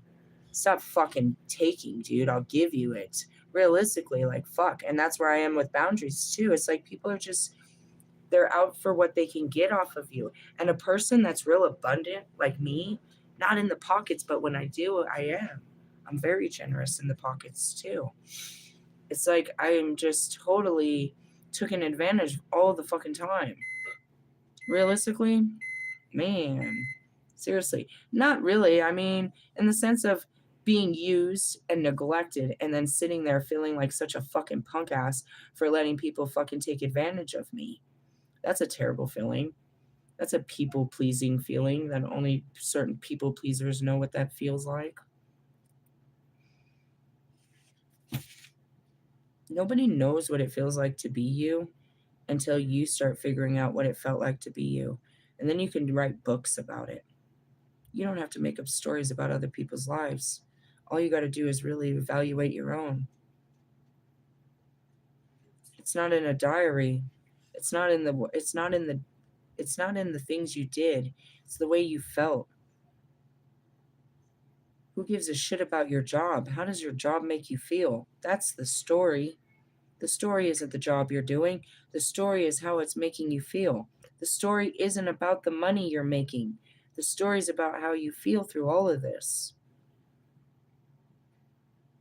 When you go to college, the story isn't about that. When you leave college, all you're going to have is what? A certificate of completion and how it made you feel. Yeah, you have a certificate that says you're fucking smart and you know everything you need to know. But when it's gone, that 4 years, 6 years, 8 years, however many years you put into it, all you have left is the feeling of it. When your kids grow up, yeah, you got some memories, but all that's left is the feeling. You're left with the feeling. It's all about the feeling. It's not what happened to you, it's how you feel about it. And if it's not good, let's talk about that. That's the most important. We have a bunch of built up negative feelings, hurt feelings about what people said, what people did. So simplistic is like we've all been cheated on is such a basic thing. Why is that acceptable? Can we say in just that we all hurt real bad? The shock and pain of the first time is no better than the next time, and every fucking time this happens to you. And it makes you question what's wrong with you. And then you realize, I've been cheated on, and you realize there's nothing wrong with you. It's an acceptable behavior that's being done out here. Really? It had nothing to do with you. This person is a cheater. They'll cheat on you and anybody else. It has nothing to do with you. And we just come in contact because there's so many of them. It's a self-defense mechanism. Really? Stuff like that, dude. The mind. We work through it. That's what I do over here. I stopped saying that because it was just such a long thing to say as a spiritual psychoanalyst. That's what we're doing. I'm going to stop here. I don't even know how we got here. There's another page turned down. Turned down for what? I don't know. Apparently we read this already. Or we were somewhere. We were talking about Siegfried and Royd. Let's just jump down here. Why? Because I have to stop somewhere appropriate. I'm in the middle of something. Yeah, we were down here. Siegfried and Royd was the pioneer who first tried to explore. Oh man, I should have stopped before this. Empirical, I don't know. The unconscious background of the conscious. He worked on the general assumption that dreams are not a matter of chance, but are associated with conscious thoughts and problems. This assumption was, sorry, I got something in my eye. Hold on. Makeup. This assumption was no in the least arbitrary.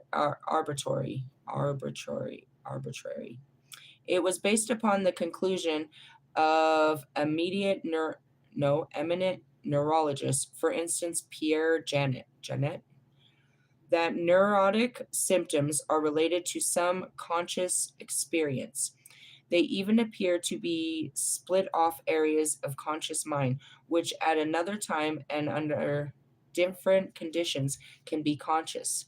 Before the beginning of this century, Fried and Joseph Breuer, I feel like I'm talking to fucking Joe Bart with this shit. Breuer had recognized that neurotic symptoms, hysteria, certain types of pain, and abnormal behavior are in fact symbolically meaningful. They are one way in which the unconscious mind expresses itself, just as it may in dreams, and they are equally symbolic. Millia was telling me about a crazy dream she had in the car this morning. A patient, for instance, who is confronted with an intolerable situation may develop a spasm whenever he tries to swallow. He can't swallow it. Under similar conditions of psychological stress, another patient has an attack of asthma. He can't breathe. The atmosphere at home. A third suffers from a particular paralysis of his legs. He can't walk. He can't go on anymore. And that's really what it is. Okay. A fourth who vomits, and that was mine. I thought I was having a heart attack. Really? I felt like I was. They were checking my heart. They were going to put me on a heart fucking monitor to see. Yeah? A fourth who vomits when he eats cannot digest some unpleasant fact. And that's where it goes back to the basics. Really? The chakras. It's hidden in the chakras. Your shadows, specific shadows, hide in your chakras. So going back to Fat Neck, that's why I call him. I don't know why, but Denon Porter has an enormous fat neck. And so I'm sitting there one day in my shower. I'm showering at Mr. Plum's, and that's all it is. You think out loud and the Holy Spirit answers. That's why I try not to think. They hear your thoughts. They're with you in your thoughts. That's what that meaning means. That's why I said they're just sitting there talking with you through your thoughts. So I'm like, why does he have such a fat neck? Is what I was thinking in my shower. I just asked that. My spirit asked that. My thoughts, my inner child. Why does he have such a fat neck as I'm washing my hair? And poof, there is proof in my shower. And I get out of here and I message Marshall right away to tell him. I see proof in my shower telling me he's hiding secrets. It's like, ooh. Was that my imagination? Do I know proof? Would I even want him in my shower with me? Answering this question. Was I under the influence of drugs or alcohol while I was in the shower, just thinking this, and saw an apparition of a spirit who came to tell me that he has secrets? This is the first spirit to come and tell me someone's secrets. So I told Marshall, do you believe this? Really? I mean, it has nothing to do with me. They're your boys. Why is he in my shower with me? Realistically? Now, if we go back to Money B, that's some fucked up shit. They'll never let that down. Realistically, I mean, I would say that Pac cock blocked Money B on that one. I can't believe it. Really? Yeah. And it came from them. They're like, we need to show you something. What did I do? You didn't do anything. Really? Yeah. I could cite many examples of this kind, but such physical reactions are only one form in which the problem can trouble, and that's it. What's wrong with your dick?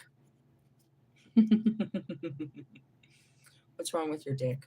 You're hiding secrets. Really? Mm-hmm. What's wrong with my periods, bro? What's wrong with my sex drive?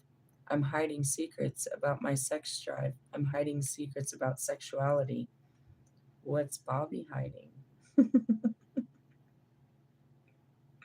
What else are you hiding in there, buddy? I'm going to pull it out. Let me see. Pull it out. Oh, man, I'm such a dirty girl. Super funny. Realistically, I mean, as I always say, your flesh is showing. Really, it shows in your body. This darkness, they call it cancer. Really? You develop cancer. Really? My mom had it. Yeah, that would be a generational curse. What was she hiding? What generational curse did you not heal? Speaking of which, fucking NF, I'm seeing you. I already told you. This fucking hypochondriac is pushing cancer onto your children. She's trying to protect them from what won't be, and by doing so, she's creating it. It's the very definition of the law of the universe. Can somebody else go talk to these people before their children get cancer? Really? Yup. Trying to smother your children will actually kill them. That's what she's doing. She's trying to prevent them from health. She's a hypochondriac, bro. So she's always trying to prevent them from having any health issues. I don't know. Did you do drugs while you were pregnant? What are you guilty of? What is it that you think that God's not protecting them, that you have to give them fucking terrible fucking pancakes for breakfast? Why can't they have sugar? What the fuck is wrong with you? Realistically, yeah, she's creating this shit. She's that woman, bro. What was that girl's name? The Rose girl, where her mom told everyone she was sick, started giving her treatment, but there was nothing wrong with her. That's that bitch, bro. NF, you know it's true. She's always feeding them fucking vitamins and making them all, dude. She wants them to be healthy. She's terrified of them being sick, so she's making them sick. She's making them sick. No child grows up with that diet, dude. No child grows up with all of that shit. You think it's good? You're fucking chemically engineering these little children, bro. She's suffocating them with her own fears of fresh food. If you don't give those kids some fucking fried food and some fucking love, you're so stupid. You can't stop their health. In essence, you're creating bad health in them. And they're going to rebel, and they're going to fucking, dude, seriously, you think that those kids don't want a pizza, a fucking ice cream, you and your fucking soft serve, your homemade fucking flour? Bitch, one day they're going to leave that fucking stupid village you call home, and they're going to realize what real food is. One day a kid is going to offer them a fucking Twinkie, you fucking cunt. They're going to teach them. This is Charlie and the Chocolate Factory waiting to happen, dude. They're going to develop the best fast food joint for the rest of the earth. And then a fuck you to their mom and her healthy fucking habits. You think your husband doesn't like fattening food? What's wrong with you? Because you're afraid to be fat? Is that what they called you? Were you a fat little girl? What's your problem? Did your dad die of diabetes? Stop putting it on your children. Let them have a fucking childhood. Gosh, she put them in private school too. Punk ass. You don't want them to face school shooters like the rest of us? get them a bulletproof backpack and a fucking Lunchable and send them to school. Every kid wants to try Talkies. Sorry, whatever. Go protect them. Bubble wrap your babies. You're going to suffocate them. Seriously, dude. They're going to hate you for this. You can't do that, dude. Let them experience it. Don't be so, put your fears on them like that. Realistically, she feeds them all kinds of fucking cough syrups and fucking teas, and she makes them weird, bro. They're weird. So when they go out and try to make friends, dude, these kids are going to make fun of them. They'll be like, what the fuck did your mom pack you for lunch? It's a Brussels sprout sandwich. They're going to make fun of your kids, bro. They're going to be super weirdos because you made them that way. You made them different. You don't want to make them fit in, but you don't want to make them fucking different, Bobby. Give them a fucking mullet. That's not fair to your kid. I'm making fun of your kid. Even if the rest of us parents are making fun of them. That's just mean. Give your kid an ugly haircut because you think it's funny. It's not fucking cute. It's not suitable. It's not fashionable. You're making fun of your fucking kid. Teaching him to flip people off, I bet, too. Fucking shit. You're proud of this shit. You're proud to be an American. If you don't get out of here. Oh, God. I just want to point out, God just keeps giving me everything I don't like so that I can have compassion, love, understanding, and forgiveness. If I learn to show love to things I absolutely can't stand, then I am better than anybody else on this planet at this point, to be honest. Realistically, He makes you love the things you hate. I fucking hate people like you. Oh, God. Oh. You're in love with a Trump supporter? It's worse. He's not just a supporter. He's like a Trump. Realistically, yeah, they might be, part of the same family group. I'm not sure. Seriously, he's a whole fucking poopy. Realistically, I mean, what's worse? Oh, let me introduce you to my other twin flames. Oh my God. Moving on. Freud made the simple but penetrating observation that if a dreamer is encouraged to go on talking about his dream image and the thoughts that these prompt in his mind, he will give himself away and reveal the unconscious background of his ailments. In both what he says and what he deliberately omits saying. And that's it. No response is very much a response. Realistically, yeah. His ideas may seem irrational and irrelevant, but after a time it becomes relatively easy to see what it is that he's trying to avoid, what unpleasant thought or experience he is suppressing, which is what? Your shadow. No matter how he tries to camouflage it, everything he says points to the core of this predicament. And that's where it is. I accused you of it and you tried to hide from it, and now you're all over it. I accused Wolfman of being a fuckboy at a time when he was actually in a steady relationship with some girl for about 6 months. Remember the Gemini that you left to go to Egypt?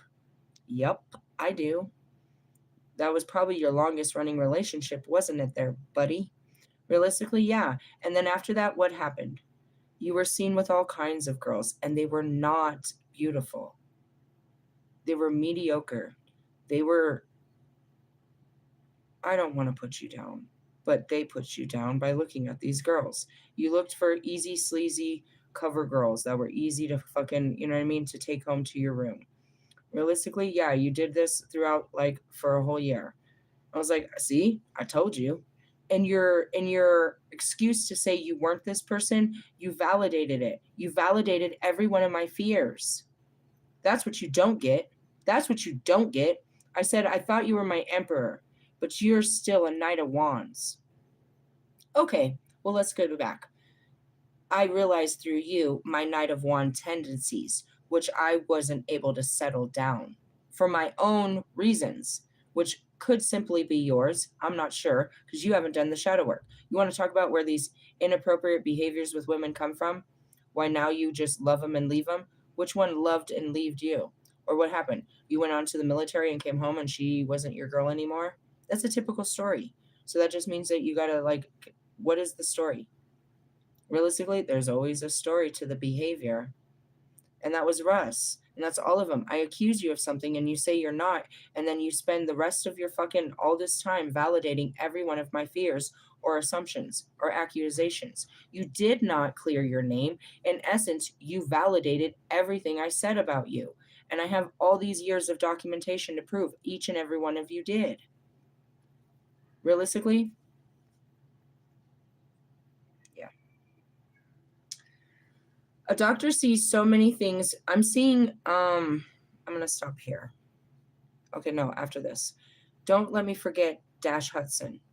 A doctor sees so many things from the seamy side of life that he seldom's far from the truth when he interprets the hints of his patients producing as signs of uneased conscience. What he eventually discovers, unfortunately, confirms his expectation. Thus far, nobody can say anything against Freud's theory of repression, repression and wish fulfillment as apparent cause of dream symbolism. We're going to start with Freud. Really? I mean, we could go on forever. They wrote many books about him. Dash Hudson. Dash Hudson was another one of those in the beginning. He deems himself as an inspirational speaker or something. He had one shadow, which was being abused, sexually abused as a child, and he uses that to make an income. And he runs around spreading this story. If he had actually been healed from it, he wouldn't keep reliving this story. But he relives it. He's replaying it every time he tells the story. And so every time he tells the story, he gets to play the victim and he gets to play the survivor. Without that story, he is nothing. He has no other accomplishments. All he leans on is the fact that he mentally overcame being sexually abused as a child. Okay, was it one perpetrator in one time?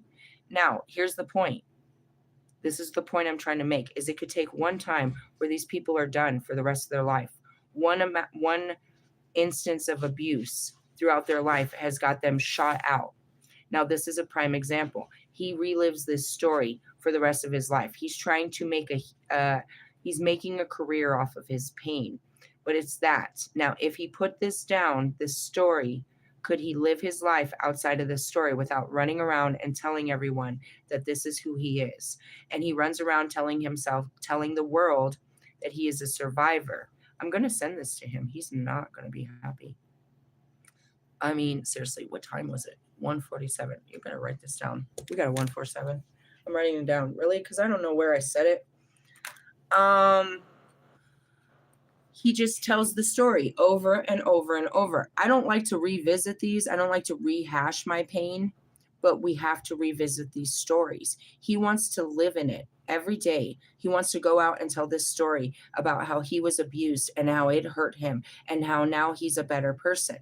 But he has no better person to stand on. He can't tell you how he's a better person because what made him a better person is telling the story over and over and over and over. The only thing that his son knows about is this story. His son's childhood was all grown up around this story. He takes his son to all these conventions and shit. So his son is always around sexual abuse. Now, for a man that tells this story, who is he telling this? Who is the crowd he's talking to? Other sexually abused survivors. So he brings his children into a sexual abuse support group. And that's what his children grew up in. So what is that going to do for their sexuality when all they've been grown up around is the stories of sexual abuse? Exactly. So it's something like that. You know what I mean? My kids have to listen to my stories and it gives them an awareness of certain things. But to keep sitting there, you know what I mean? Making a career off of one story. And that's what I mean. If you stop telling this story, who would you be? Dash Hudson. If you stop telling the story of how you were raped as a child, or however you tell this story, are you anything outside of that story? Do you have any other story to tell but that story? It's the narrative. And it's making him money, and it's making him fame, and it's making him powerful. Why? Because so many of us have been raped as a child. But if we all spoke about it, you wouldn't be special. This isn't special. There's nothing special about you getting raped as a child. Just the fact that you keep, you know what I mean? That you can tell your story. And that's the difference between us that have survived it and those that are still a victim to it. Even if the abuse stops, the fact that you can't speak on it, you're still re-victimized by it. Hold on, Nana. And that's where it is like you holding it in is not making you better. You're still sick. You're keeping yourself sick by holding in the experience. It makes you sick to your stomach, doesn't it? If you told someone it would make them sick, it's a sickening experience. I'm not just talking about rape, but anything. Hey, Siege. Hold on. He can't see you. Give me a second. I'm going to see if my son will walk the dog so we can close this up. Hey, will you take her out, please? I'm going to stop here. Again, we were going to talk about natal charts. Look in my community page. I shared a safe link for you to get your natal chart. What is that? A personality chart. And it's going to blow you away because it's going to tell you everything about you or where you're not that person and you should be. You're like, I'm not adventurous. By definition, you should be. Why are you holding back? You have an adventurous side. So that's the natal chart. I shared that for you. I want you to understand that. Do not share that information with other people. You don't want them to have a whole psychological report on you. Really? That's what that is. And that's going to help you to understand your north and south nodes, what you're good at and what you struggle with, just so you can have a better understanding of you. This isn't a dating profile. If somebody asks to see your natal chart, they want to get all up in the guts. They want to know if there's a possibility with a person like you. Realistically, based on your planetary chart, I know what I'm working with. Am I there yet? No, not yet. I don't have it all memorized. So we were going to talk about that. That will be a future class. I don't know when. Not tomorrow. Sometime. We'll be revisiting that because we're stuck with Metatron in the 11th dimension. But going back to it, yeah. Wolfman, how are you going to face me when your thoughts don't think so well of me? Do you know the difference between your thoughts and your feelings? All right, here's the challenge for you and everyone else. Write down the name of somebody that rubbed you wrong, someone that irritates you. Okay? Make 2 columns.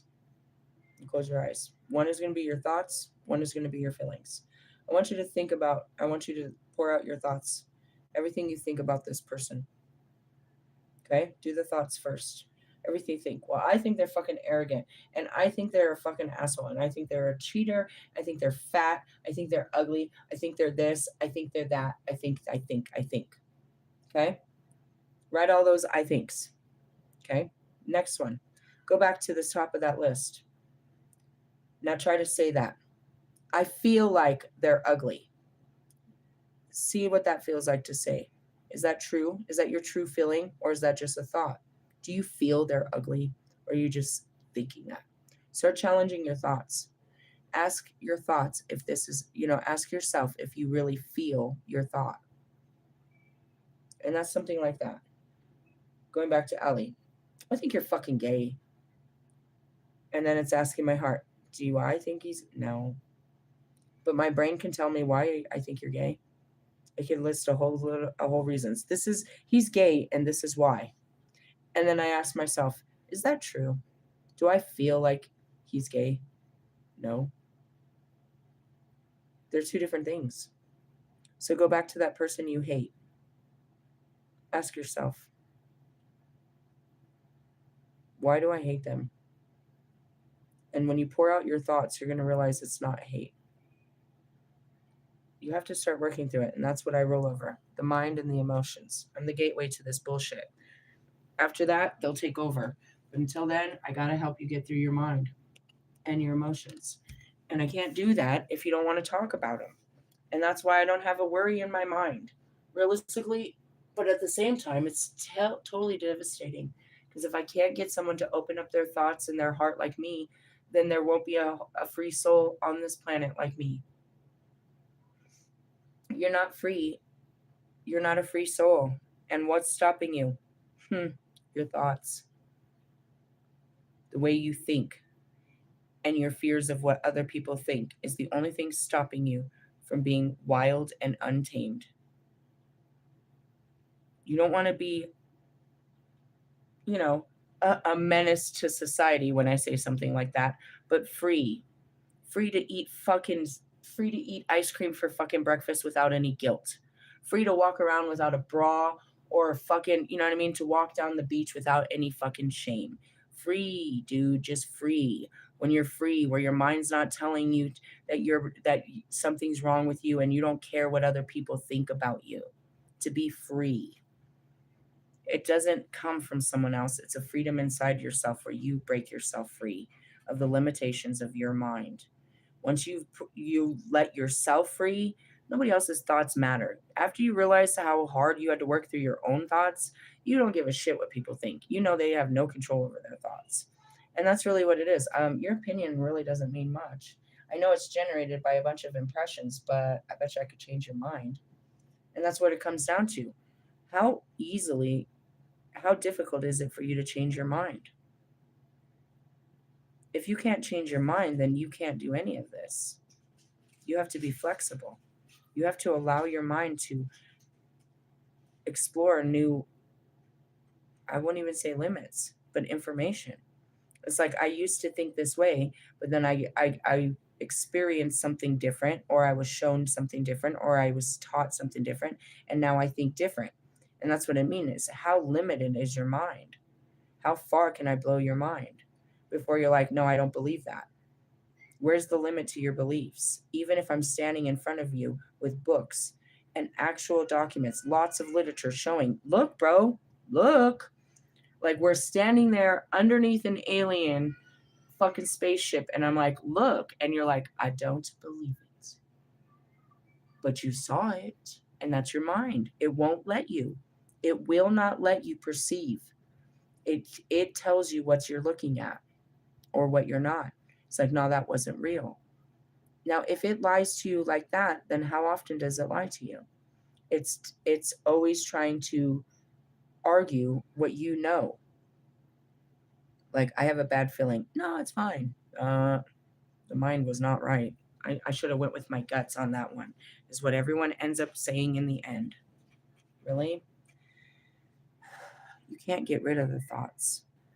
But that's how we can navigate the feelings, eliminate the bad feelings, and be able to catch other feelings. After you eliminate all this bad feeling inside of you, you start to feel what it feels like to be you.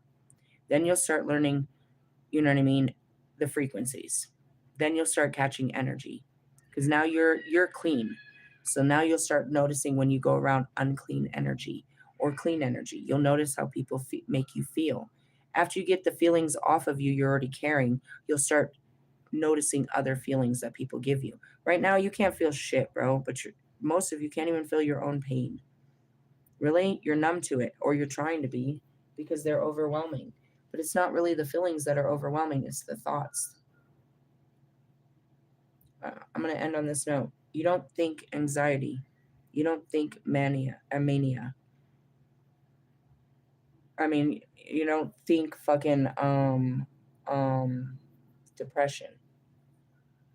Those are labels of the mind that induce feelings in the body. When you say that you suffer from depression, obviously it's a thought, but realistically the suffering is not the thoughts, it's the feelings. You're suffering in the feelings of the thoughts. Really? I don't know.